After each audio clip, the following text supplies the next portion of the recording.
Change the dynamics at all when you are coaching against teams that you have a history with, in terms of like Louisiana last weekend and Sam Houston on Friday? Like, he knows some of those coaches on the other side.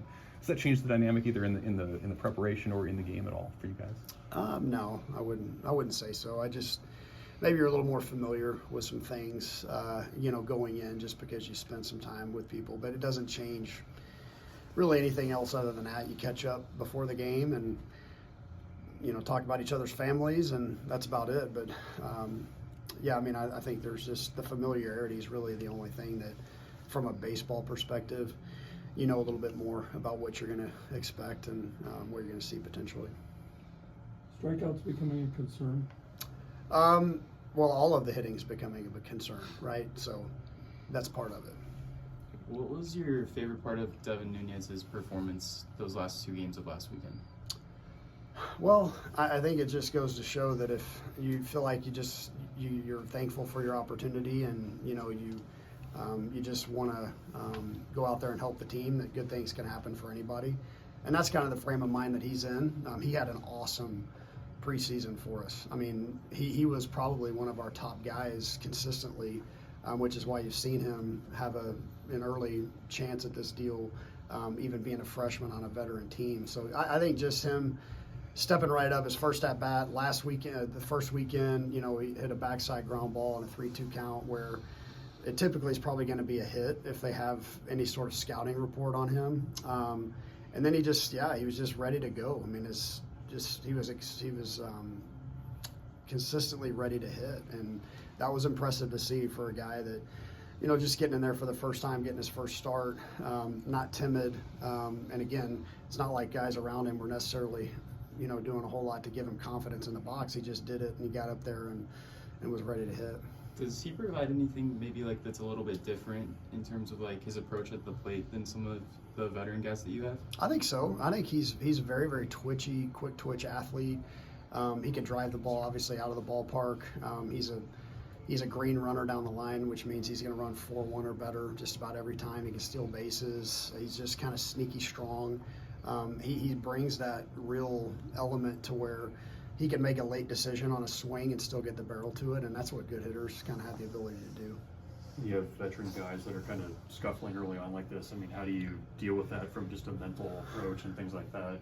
Yeah. This season? There's different ways to go about it. Each guy's a little bit different individually. Just kind of top to bottom, just looking at the approach, what's that look like? Our spray chart is completely backwards. That gives you, the ball flight kind of gives you a lot of indication on some things. You look at video, you'd have individual conversations, you can challenge certain guys. It's hitting's contagious, right? So when you're not going good, it can be very contagious as well.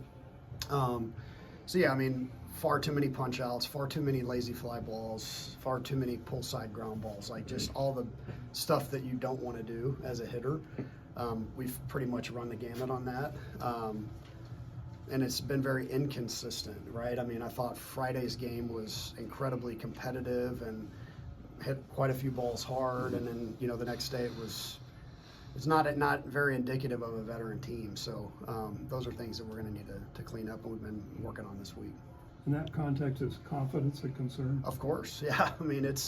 You have to be confident in the box, and again, when you have quite a few at-bats in a row that are poor, the next guy walks to the plate, for vice versa. If you got a guy that 2 or 3 guys before you that have been on the barrel, you walk to the plate walking a little bit taller. So confidence comes from preparation. Confidence comes from being decisive. And so until we can get there, we're going to continue to be inconsistent. So that's the challenge this weekend, is to go be on attack. You guys have 5 games without a game like you're in right now. Is that a good thing because it allows you to go a little deeper on some of this, or would you rather get back out there and sort of get that, put some distance between that performance and what's next?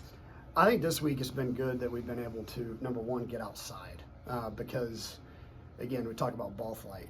You need to be able to see it. And I think in our batting practice pregame, it can show up, and when you're hitting velocity out here, you can see ball flight a lot better than you can in an indoor setting. So I think it's been good that we've had now 2 days where we're going to hit BP twice a day and just be able to see ball flight, guys being able to see, look, if I'm underneath the ball to the opposite field, it's not where I need to be, not where I want to be. And, you know, just if I can correct that, then I'm going to swing and miss less. I'm going to be more decisive in the box. I think just this week it's been good to not have midweek games, to just get out there, practice, and more importantly, to be outside and see the ball flight. Obviously not the Saturday Will would have liked on the mound, but have you seen the guys come around him, and where's his confidence at right now? Walsh? Yes. Yeah, I mean, again, we're gonna need him. So we're gonna need him to bounce back, whether you know he's pitching out of the pen this weekend or if he's pitching midweek next week. I mean, we're gonna need some guys that are consistent for us in those midweek games, obviously. So if that's where his role is gonna be, then he needs to dominate that. Do you have a rotation set? Yeah, we're gonna go the same first two, McConaughey, Horn, and then we'll go Brockett on Sunday. Is that a product of what he's shown you, or what? Well, I guess why make that change? A little bit of both. We just thought, Brockett has threw well. I mean, it was pretty much flip a coin after the first weekend who was going to be the Sunday guy. Will had his shot. It didn't go so well. Now Brockett's going to get a turn. Coach, can you talk to the opportunity to play some great competition this weekend and what that can do for you later on in the season? Yeah, this is kind of how this schedule lines up for us. There's no breaks in it. So yeah, it's going to give us some great RPI opportunities. None more important than Friday, right? Just getting back on the right track of things. And if you'd have told me before the season started that we're going to have an ERA around 4 and a fielding percentage of .988, I'm taking my chances that we're going to be in a pretty good spot. So hitting's going to come and go, and that's what gives us confidence as a team that we've seen it on a few occasions already. The Vanderbilt game, the Friday game against Lafayette. We can get the bats going consistently. We feel like we've got a lot of good pieces there. And you said confidence comes from preparation, and it does. The chemistry comes from trust. And the two previous guys talked about how good the chemistry is. You need that. Sure. What are your thoughts on how they're handling everything with good chemistry and how important that is? It is. I mean, it gives you the ability to stay kind of even keeled as the season goes along. Guys don't start pointing fingers at each other when things don't go well.